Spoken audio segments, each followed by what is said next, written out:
ఇశ్రాయేలీయుల యొక్క చరిత్ర ఆరంభము చాలా ఆశీర్వాదకరంగా ఉంది. అయితే అక్కడక్కడ వారి జీవితాల్లో ఓటమి, పతనము అవన్నీ నిలువెత్తున కనిపిస్తూ ఉన్నాయి. 40 సంవత్సరాల ప్రయాణము అంతా ఏం సాఫీగా సరగలేదు. అలాగా పతనాల్లో సాగిన సందర్భంలో 32వ అధ్యాయం నిర్గమాకాండంలో గ్రంథస్థం చేయబడింది. ఇక్కడ మోషే దేవుని సన్నిధిలో ఇశ్రాయేలు చేసిన పాపాన్ని బట్టి బ్రతిమాలుకున్నట్లు వాక్యంలో చూస్తూ ఉన్నాం. ఆదికాండం 32వ అధ్యాయానికి నిర్గమకాండం 32వ అధ్యాయానికి ఎంత తేడా ఉందో చూడండి. See of difference. ఆదికాండం 32వ అధ్యాయంలో యాకోబు ఒక్కడే యబ్బోకు రేవు దగ్గర మిగిలిపోయి దేవునితో పెనుగులాడి ఆశీర్వాదం పొందాడు. 32వ అధ్యాయం నిర్గమకాండంలో ఇశ్రాయేలీయుల సమూహమంతా పాపం చేసినారు. వారి కొరకై మోషే దేవుని బ్రతిమలాడి మరణము నుండి వారిని తప్పించడానికి దేవుని సన్నిధిలో ప్రజల పక్షాన సాగిలపడిన దైవజనుడిగా మనం చూస్తున్నాం. ఈ వాక్య భాగము 32వ అధ్యాయంలోది. మోషే అప్పుడు కొండ మీద ఉన్నాడు. దేవుడు మోషేతో చెప్పినాడు, నీవు తీసుకుని వచ్చిన ప్రజలు కింద ఒక దూడను తయారు చేసుకుని దాని చుట్టూ ప్రదక్షిణ చేస్తూ తినటకును తాగుటకును కూర్చుని రావటానికి లేచినారు కనుక నువ్వు కిందికి వెళ్ళు అని దేవుడు అన్నాడు. మోషే కిందికి దిగి వచ్చి దేవుని ప్రజలను ఎలాగూ సిద్ధపరుస్తున్నాడో ఈ 32వ అధ్యాయం యొక్క సారం. ఇశ్రాయేలీయులు అహరోను నొద్దకు కూడి వచ్చి 32:1 విషయం ఏంటంటే, అహరోను ఇక్కడికి ఎందుకు వచ్చినాడు?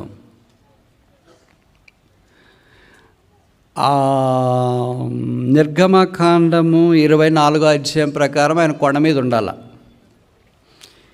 ఈ కొండ ప్రజలను 4 దశలుగా చేసింది. మొదట ఎవరున్నారంటే కొండ కింద ఇశ్రాయేలీయులు అందరూ ఉన్నారు.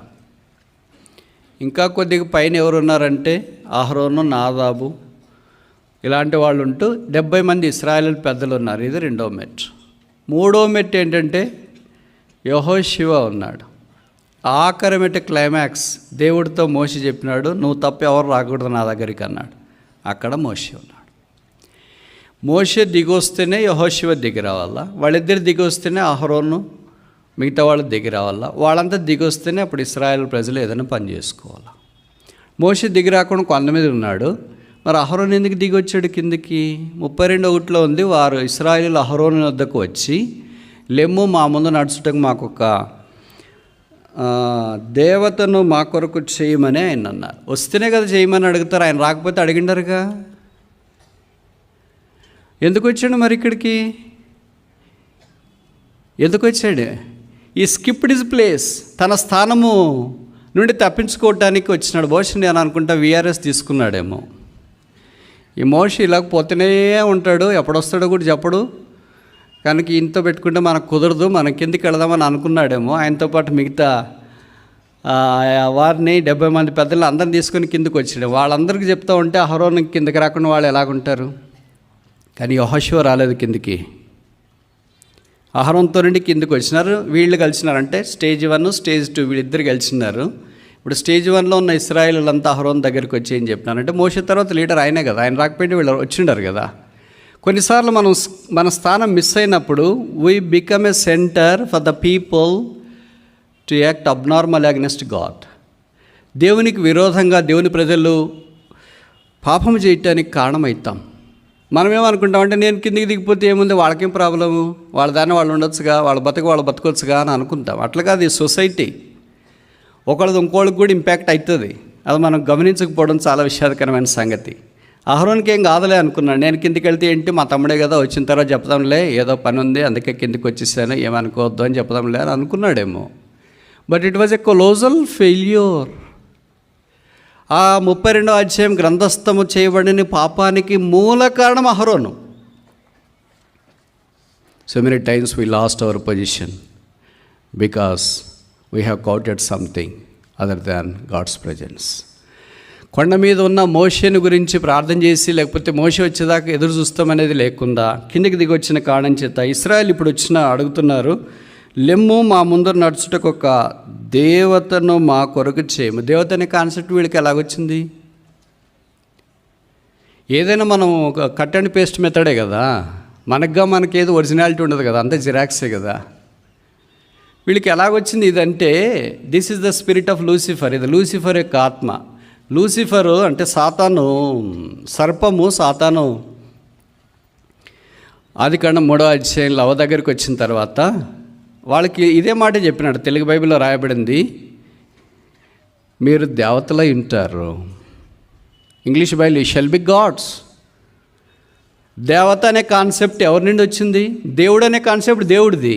దేవుడికి ఎప్పుడు సబ్స్టిట్యూట్ చేయడానికి ప్రయత్నం చేస్తుంటాడు సాతానుడు. అందుకే దేవుడు అనే దానికి ఏం తీసుకుని వచ్చినాడంటే దేవత అనే పదం తీసుకుని వచ్చినాడు. వాళ్ళు అప్పటికే దేవుని యొక్క కుమారులు కుమార్తెలుగా ఉన్నారు కదా, ఇంకా దేవత అయితే ఇంక గొప్పతనం ఏముంది? వాళ్ళు గ్రహించకపోవడం చాలా విషాదకరమైన సంగతి. ఈ కాన్సెప్ట్ వీళ్ళు బారో చేశారు ఇశ్రాయేలీలు. ఆ రోజు చెప్పినాడు కదా, సర్పం వెళ్ళి హవ్వ దగ్గర మీరు దేవతలు అవుతారని. ఆ దేవతలు అయ్యారా అదేనా తెలుసుకోవాలి కదా. దేవతలు అవుతారనేది పాయింటే పట్టుకున్నాడు, కానీ వాళ్ళు ఆ ఫలం తిన్న తర్వాత వాడు దేవతలు కాలేదు. Instead they were expelled from the garden of God. దేవుని యొక్క తోటలో నుండి వారు వెలివేయబడ్డారు.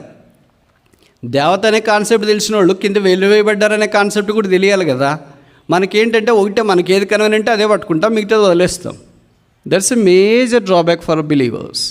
ఇశ్రాయేల్ యొక్క డ్రాబ్యాక్ కూడా అందుకే అదే జరిగింది. అందుకని ఇక్కడ వాక్యంలో మనం చూస్తే వారు దేవత అనే కాన్సెప్ట్ పెట్టుకున్నారు. ఆ దేవత ఏమైంది చూడండి. తర్వాత 32వ అధ్యాయం నిర్గమకాండం 32 4వ వచనం. Exodus chapter 32 verse 4. అతడు వారి యొద్ద వాటిని తీసుకొని పొగరుతో రూపమును ఏర్పరిచి దానిని పోత పోసిన దూడగా చేసేనో. Is the manufacturer of calf. చేసాను అని క్లియర్గా ఇక్కడ ఉంది. మోషే వచ్చిన తర్వాత ఏంటన్నా ఇలాగ చేసేసారంటే, అయ్యో తమ్ముడు నేను ఎందుకు చేస్తే భలేవాడివే, వాళ్ళు ఏదో బంగారు తీసుకొని వచ్చినా నేను అలాగేసినా దూడ అయిపోయింది. అలాగేస్తే ఎలాగ దూడ అయిద్ది? దూడ మౌళ్ళు తీసుకొని వస్తేనే కదా దూడ అవుతుంది. చెప్పడానికి సాలాగంగా వేరుగా ఉండొచ్చు కానీ మోషేని కన్విన్స్ చేయటానికి. బట్ ఇక్కడ వాక్యంలో రాయబడిన చేసాను, it is he who has manufactured that. So many times when we skip from our place we manufacture a counterfeit to Christ. క్రీస్తుకి వెలపట్ట మనం కానిది తయారు చేసే దాంట్లో పాత్ర వహించే వారిగా ఉంటాం. దేవత ఏమైంది? దూడ అయింది. చూడండి ఎలాగ మెటమార్ఫసిస్ వచ్చింది. మొదట దేవుడు, దేవుడితో నుండి దేవత, దేవతతో నుండి దూడ, దూడతో నుండి nakedness. This a colossal gradual fall of the people of Israel. ఇప్పుడు సంగతి ఏంటంటే 5 విషయాలు ఇశ్రాయేల్ గురించి ఇక్కడ చెప్పబడుతూ వచ్చినాయి. 32వ అధ్యాయం నిర్గమకాండం, ఎక్సోడస్ చాప్టర్ 32, నిర్గమకాండము 32వ అధ్యాయం మొదటిది 7వ వచనం verse 7. కాగా యెహోవా మోషేతో ఇట్లనెను, నీవు దిగి వెళ్ళుము, ఐగుప్తు నుండి నీవు రప్పించిన నీ ప్రజలు చెడు. నీవు దిగి వెళ్ళమంటే అప్పటిదాకా మోషే ఎక్కడున్నాడు? కొండ మీద ఉన్నాడు. అహరోను ఎక్కడుండాలా? ఎక్కడికి వచ్చినాడు? కొండ కిందకు వచ్చాడు. కొండ మీద నుండి కొండ కిందకి రావడం తేలిక, కొండ కింద నుండి కొండ మీదకి పోవడం తేలిక. నువ్వు దిగి వెళ్ళడం అనేది తేలిక, ఎక్కి వెళ్ళడం అనేది తేలిక. కీర్తనకాడు దావీదు అన్నాడు, lead me to the rock that is higher than I. నేను ఎక్కలేనంత ఎత్తైన కొండ మీదకి నన్ను ఎక్కించము. ఇప్పుడు దేవుడు మోషేతో ఇంతకుముందు అన్నాడు నీవు ఎక్కిరమ్ము అన్నాడు. ఇప్పుడు అన్నాడు నువ్వు దిగిపోమ్ము. ఎక్కొచ్చే దేవుని చూడటానికి, దిగిపోయే దూడను చూడటానికి. Are we God centred or calf centred? తెలుగులో బాగుంది, దేవుడికి కేంద్రమా దూడకి కేంద్రమా? ఇప్పుడు వారు ఏమయ్యారంటే నీ ప్రజలు చెడిపోయారు. దేవుడు అంటున్నాడు నీవు రప్పించిన నీ ప్రజలు. క్రెడిట్ అంతా మోషేకి ఇస్తున్నాడు దేవుడు. మనకిచ్చింటే అలాగో ఈ పాటికి గంతలు వేసింటాం అనుకుంటా. అయ్యో ఏమనుకున్నావు బ్రదర్, దేవుడు కూడా సర్టిఫికేషన్ ఇచ్చేసినాడు, నా ప్రజలంట నేను రప్పించినానంట అని. కానీ మోషే చాలా జ్ఞానం తెలివైన వాడు, సాత్వికుడు కనుక అన్నాడు, నా ప్రజలు కాదు మీ ప్రజలే వాళ్ళు. పాపం చేసినందుకు అలాగ అనట్లేదు వాళ్ళు, ఒరిజినల్గానే ఆయనలో ఉన్న మనస్తత్వాన్ని బట్టి అలాగన్నారు. కనుక మొదటిది ఏంటంటే చెడిపోయేరి, కరప్టెడ్ పీపుల్, చెడిపోయిన వారు. చెడిపోవటం అంటే అర్థం ఏంటి? వినియోగానికి పాడు కాదు. మీలో చాలామందికి బాగా తెలుసు కదా, మీరు పాలు తీసుకుని వచ్చినారు అనుకోండి, డైరీ పాలో పోపుడు పాలో ఏదో ఒకటి, దాన్ని కాగబెట్టినారు, మొత్తానికి ఏదో పెరుగు అది ఇది వేయాలనుకున్నారు, కానీ కాలేదు, పాలు ఇరిగిపోయినాయి. ఏమంటారు? చెడిపోయినాయి. ఇంకా అదే నీకు ఉపయోగపడదు, తాగటానికి రాదు, పెరిగేట్టుకోవటానికి రాదు, దేనికి ఉపయోగపడదు. అలాగే అన్నం 2-3 రోజుల క్రితం చేసినారు అనుకోండి, రేపు తిందామని అనుకున్నారు, మీకేం ఫ్రిడ్జ్ లేదు, అలాగే పెట్టేశారు, ఉదయం అయ్యేటప్పటికి అది పాడైంది, చెడిపోయింది, కనిపిస్తుంది కానీ ఉపయోగం లేదు. అలాగే గ్లాస్ ఉందనుకోండి, చాలా నీళ్లు బాగున్నాయని అనుకున్నాం, తర్వాత దాంట్లోకి ఒక చుక్కో 2 చుక్కలు ఇంకేసినాం అనుకోండి, నీళ్ళు ఏమైనాయి? చెడిపోయినాయి. Corrupt. The people of Israel are corrupt people. మనం కూడా బహుశా అలాగే చెడిపోతిమి.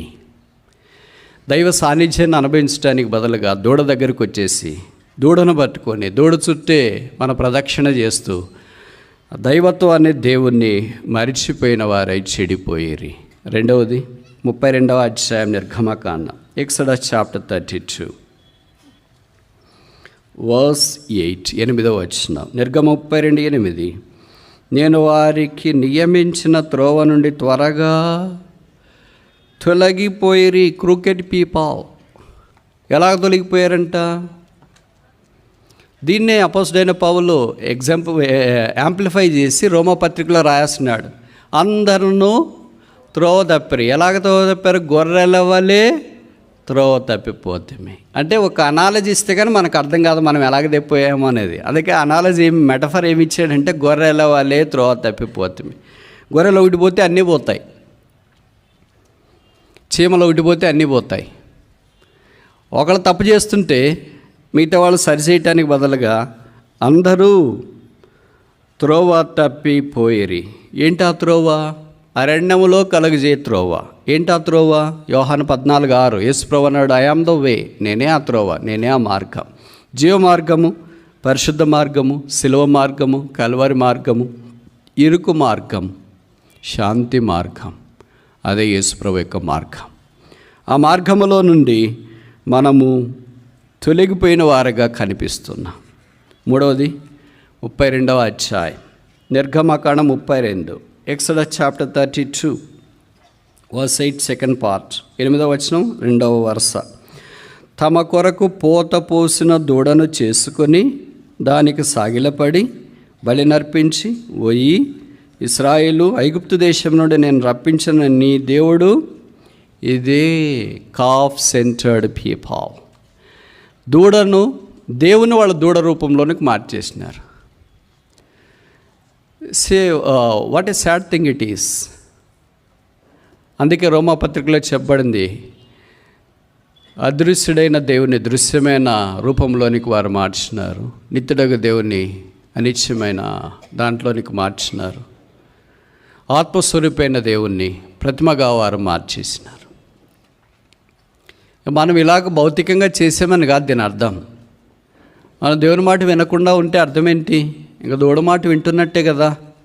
కానీ వీళ్ళకి పెద్ద కారణం ఏం దొరకలేదు అలాగ మార్చేయటానికి. కానీ వాళ్ళు అలాగ అనుకున్నారు, చేసేసారు. లేదా కొత్తగా ఉంటే బాగుంటుంది అని అనుకున్నారు. మనకి ఏదైనా కొత్త మోడల్ అంటే చాలా ఇష్టం కదా, ట్రెండింగ్ అంటాం కదా.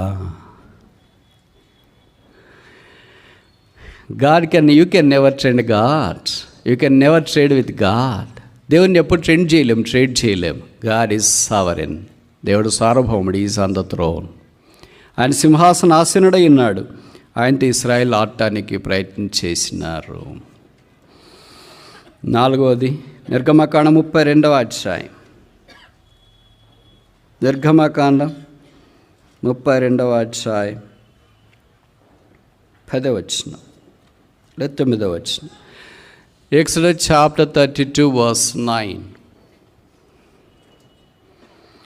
మరియు యెహోవా ఇట్లనెను, నేను ఈ ప్రజలను చూచియున్నాను, ఇదిగో వారు లోబడను విధేయత కలిగిన ప్రజలు అని రాశారా? లోబడనొల్లని ప్రజలు.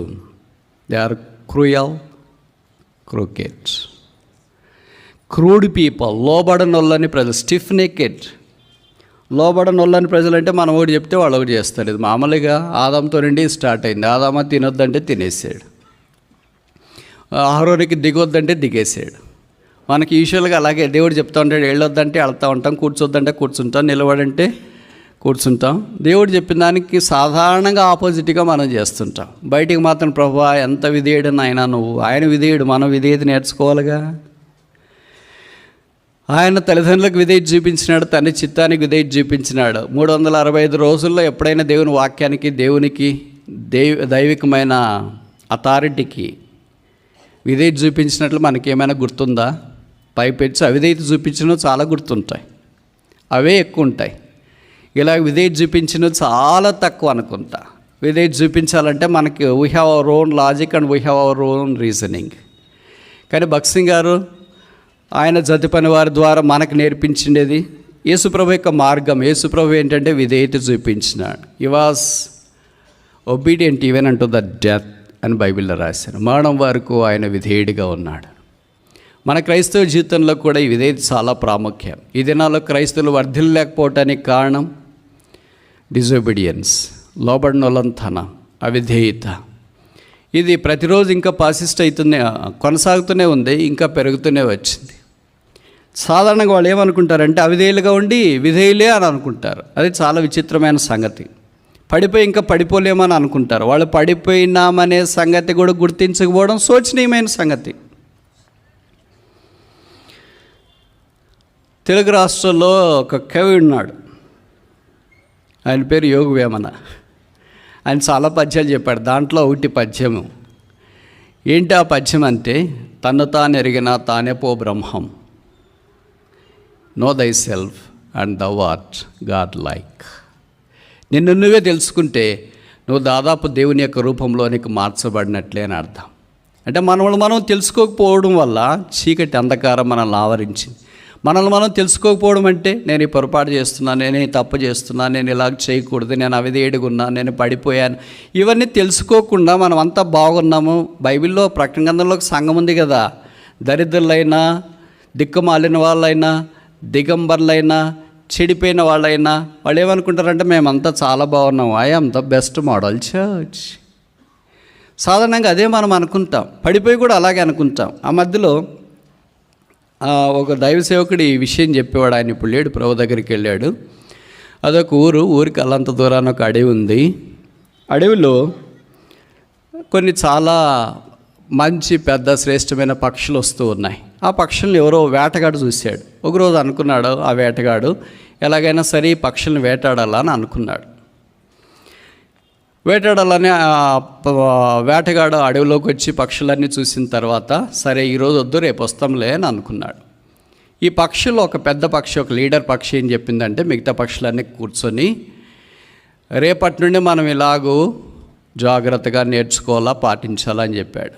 ఏంటంటే మొదటిది వేటగాడు వచ్చాడు, రెండవది ఏంటంటే నూకులు చల్లాడు, నూకులు అంటే గింజలు, మూడవది ఏంటంటే వల వేసాడు, నాలుగవది ఏంటంటే పడతావేమో జాగ్రత్త. సరే ఆ తర్వాత దినము వేటగాడు రానే వచ్చినాడు. ఈ పక్షులన్నీ ఒక దగ్గర ఉన్నాయి కదా, ఇలాగ పాడడం ఆరంభించినాయి, వేటగాడు వచ్చాడు అని. వేటగాడు అనుకుని నేను వచ్చింది వీడికి ఎలాగ తెలిసింది, నూకలు చల్లుతాడు, అరే నేను నూకలు చల్లేది కూడా వీటికి ఎలాగ తెలిసింది, వలేస్తాడే వలేసేది కూడా వీటికి ఎలాగ తెలిసింది, పడతావేమో జాగ్రత్త అని అంతా ఉన్నారే, నా సంగతులన్నీ వీటికి ముందే ఎలాగ తెలిసింది అని అనుకున్నాడు. ఈరోజు అయితే నేను నూకులు చల్లి వలేసినా కూడా ఒక పక్షి కూడా పడేటట్టు లేదు, ఎందుకంటే చాలా బాగా తెలుసుకున్నాయి కనుక ఈరోజు లాభం లేదనుకొని మళ్ళీ వెళ్ళేసి రెండో రోజు వచ్చిన వెంటనే అదే కోరసే పాడినాయి, వేటగాడు వచ్చాడు, నూకులు చల్లాడు, వలేసాడు, పడతావేమో జాగ్రత్త అని. వేటగాడు ఇంకా ఇలాగే అయిపోయిందని మూడో రోజు వెళ్ళాడు, నాలుగో రోజు ఇలాగ అయిపోయిన తర్వాత విసిగిపోయి మామూలుగా పాడుతూనే ఉన్నట్టున్నాయి. ఈరోజు అట్లయితే కాదు, let me make a trial, ఒక ట్రయల్ చేస్తామని వచ్చినాడు. వేటగాడు వచ్చాడని అలాగే పాడాయి. నూకులు చల్లుతాడంటే నూకులు చల్లేసాడు, వలేస్తాడంటే వలేసేసాడు. వలేసిన తర్వాత ఇంకా దూరం వెళ్ళి ఉన్నాడు, పడతాయా లేదా పడకపోతే ఇంక నా దారి నేను వెళ్ళిపోతానని. సరే కొద్దిసేపు అయిపోయిన తర్వాత అక్కడికి వచ్చినాడు. సేమ్ కోరస్ పాడుతున్నాయి. వేటగాడు వచ్చాడు, నూకలు చల్లాడు, వలేస్తాడు, పడతావేమో జాగ్రత్త. ఎలాగ పాడుతున్నాయి తెలుసా? పడి పాడుతున్నాయి వలలో. అప్పుడు వేటగాడు అనుకున్నాడు, ఓహో ఇవి నేర్చుకున్నావు కదా, నేనేమో ఒరిజినల్ ప్రాక్టికల్ అని అనుకున్నానే, ఇన్ని రోజులు వేస్ట్ చేసానే. మొదటి రోజే వలేసింటే అన్నీ దొరికిండేవే, రెండో రోజు, మూడో రోజు, నాలుగో రోజు ఇవన్నీ నేర్చుకున్నాక నాకు దొరకవు అనుకున్నాను. కానీ ఇప్పుడు తీరా నాకు అర్థమైన సంగతి ఏంటంటే ఈ ఊరికే నేర్చుకున్నాయి, పడిపోయి కూడా పాటలు పాడుతున్నాయి అని. ఇప్పుడు వేటగాడు వాళ్ళంతా దగ్గరికి అనుకొని భుజం మీద వేసుకొని పోతుంటే మళ్ళీ పాడుతున్నాయి. వేటగాడు వచ్చాడు, గింజలు వేసాడు, నూకలు చల్లాడు, వలేసాడు, పడతావేమో జాగ్రత్త. ఎక్కడి దాకా తీసుకెళ్ళాడంటే ఇంటి దాకా తీసుకెళ్ళి వాటిని చంపేటప్పుడు కూడా సేమ్ కోరస్, సేమ్ పిచ్చు, సేమ్ ట్యూన్లో పాడుతున్నాయి. వేటగాడు వచ్చాడు, గింజలు చల్లాడు, వలేసాడు, పడతావేమో జాగ్రత్త. ఇంకేం పడతావు అని కోస్తుంటే this is the real story of our life. మన యొక్క జీవితం యొక్క స్టోరీ కూడా అదే. అన్నీ చెప్తానే ఉంటాం పడిపోయి కూడా. ఇశ్రాయేల్ యొక్క పరిస్థితులు బహుశా అలాగే ఉన్నాయనుకుంటా. ఇప్పుడు 4 విషయాలు వారిని గురించి మనం చూస్తున్నాం. మొదటిది నిర్గమాకాండం 32వ అధ్యాయంలో వారు చెడిపోయిన ప్రజలు, కరప్టెడ్ పీపుల్. రెండవది వారు పోతపోసిన దూడను తయారు చేసుకున్న మునుపు త్రోవలో నుండి తొలగిపోయిన వారు, క్రూకెడ్ పీపుల్. మూడవది వారు దూడను తయారు చేసుకొని దేవునికి ప్రత్యామ్నాయముగా ఉంచుకున్నవారు, కాఫ్ సెంటర్డ్ పీపుల్. నాలుగవది వారు లోబడనొల్లని ప్రజలు, క్రూయల్ పీపుల్. ఐదవది ఆఖరిది 32వ అధ్యాయము 10వ వచనం, ఎక్సోడస్ చాప్టర్ 32 verse 10. నిర్గమకాండం 32వ అధ్యాయం 10వ వచనం. కావున నీవు ఊరకుంటము, నా కోపం వారి మీద మండును, నేను వారిని కాల్చివేసి. కన్జ్యూమబుల్ పీపుల్, కాల్చివేయబడటానికి యోగ్యమైన వారు. కాల్చివేయబడ్డేది ఎప్పుడు? యోహాను సువార్త 15వ అధ్యాయంలో పరిశుద్ధాత్మ దేవుడు ఇదే ప్రస్తావన తీసుకుని వచ్చినాడు. ఫలింపని ప్రతి తీగను అగ్నిలో కాల్చివేయటానికి. ఆ కాల్చివేసే పరిస్థితి, this is the true story, 5-fold fall of the people of Israel. ఇస్రాయేలీల యొక్క 5 అంతల పతనము ఇదే. వాళ్ళకి మనకి ఏమైనా తేడా ఉందంటారా? పేరులోనే తేడా ఉంది, జీవితంలో ఏం పెద్ద తేడా లేదు. Same to same, xerox copy. మనం కూడా ఈ 5 అనువర్తించుకుంటే ఇలాగ చెడిపోయిన ప్రజలము.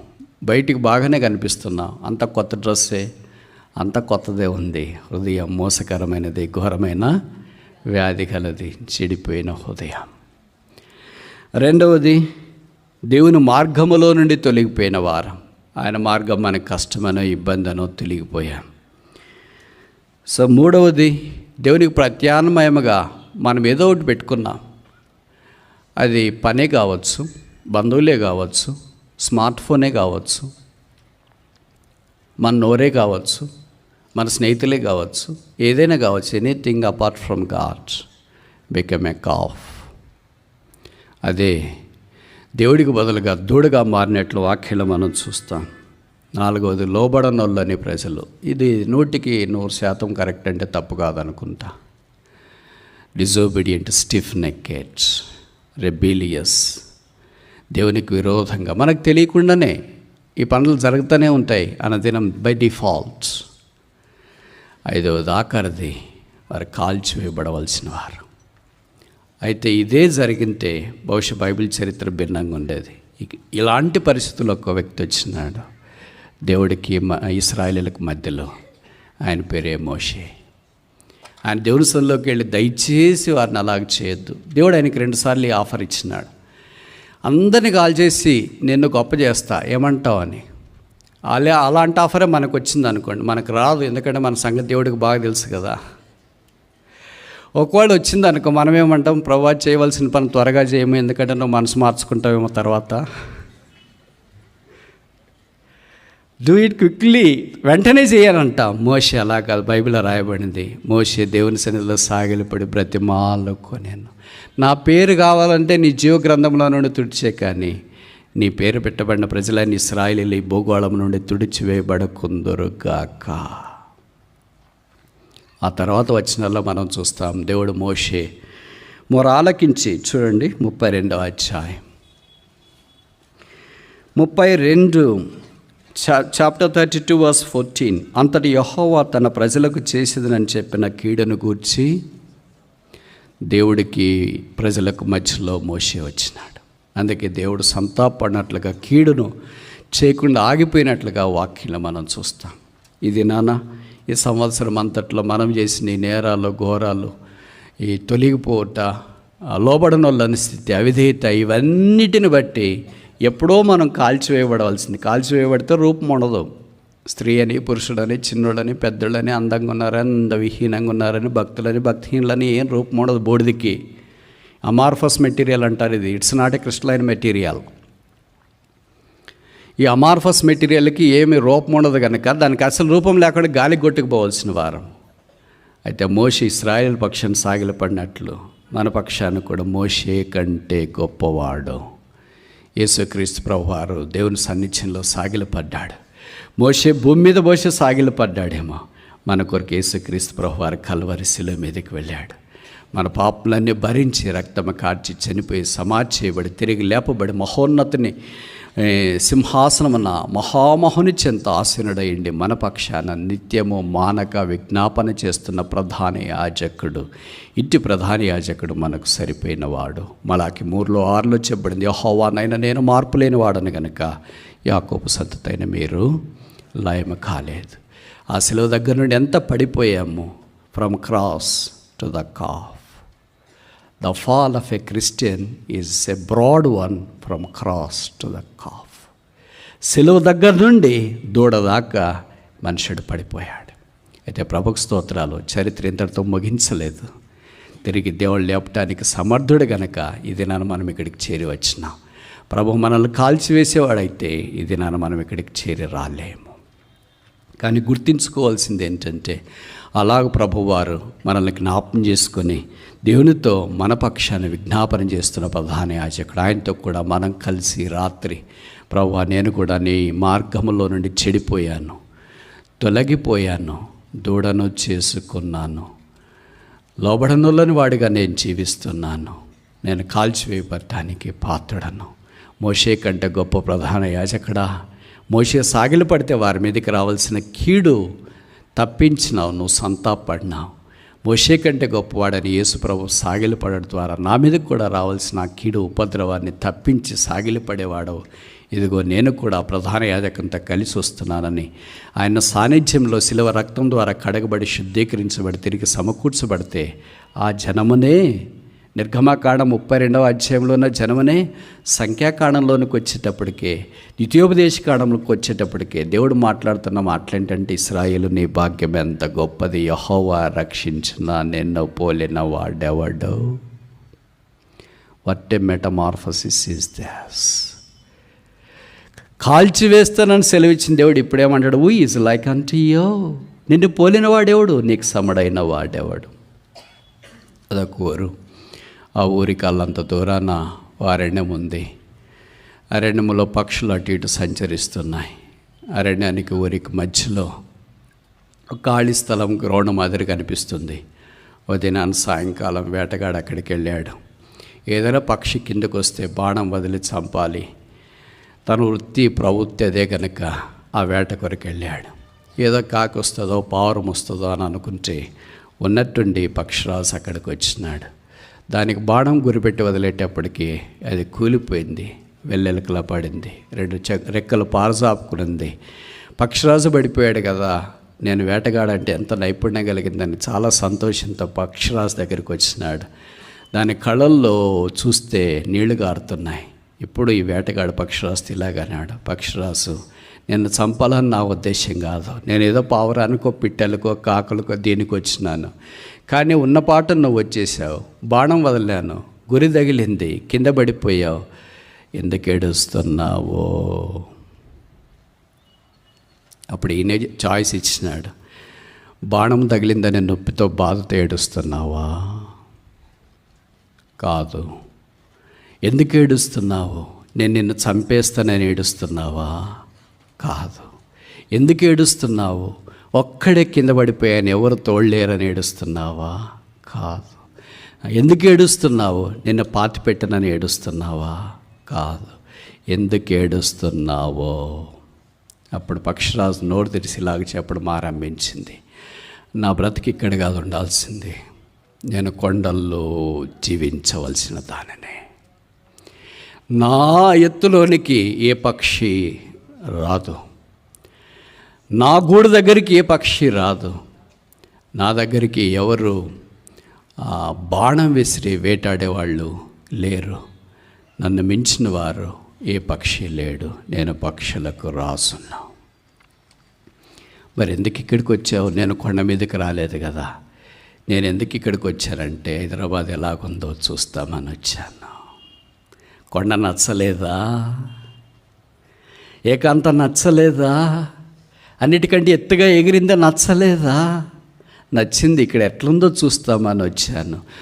వస్తుంటే చాలా ఆకర్షణగా అనిపించింది. ఆకర్షణలో మోసపోయాను. తెలియకుండా ఉన్నపాటున చాలా దగ్గరికి వచ్చేసాను. ఎంత దగ్గరికి వచ్చానంటే వేటగాని యొక్క బాణం నన్ను గురి చూసి కొట్టేంత దగ్గరికి వచ్చాను. అందుకే నేను కింద పడిపోయాను. బాణం తగిలినందుకు కాదు నా ఏడుపు, చస్తున్నందుకు కాదు నా ఏడుపు, నేను శవమైతున్నందుకు కాదు ఏడుపు, నన్ను నువ్వు తింటున్నందుకు కాదు ఏడుపు, కొండ మీద నుండి కిందకు పడ్డా నేనే నా ఏడుపు.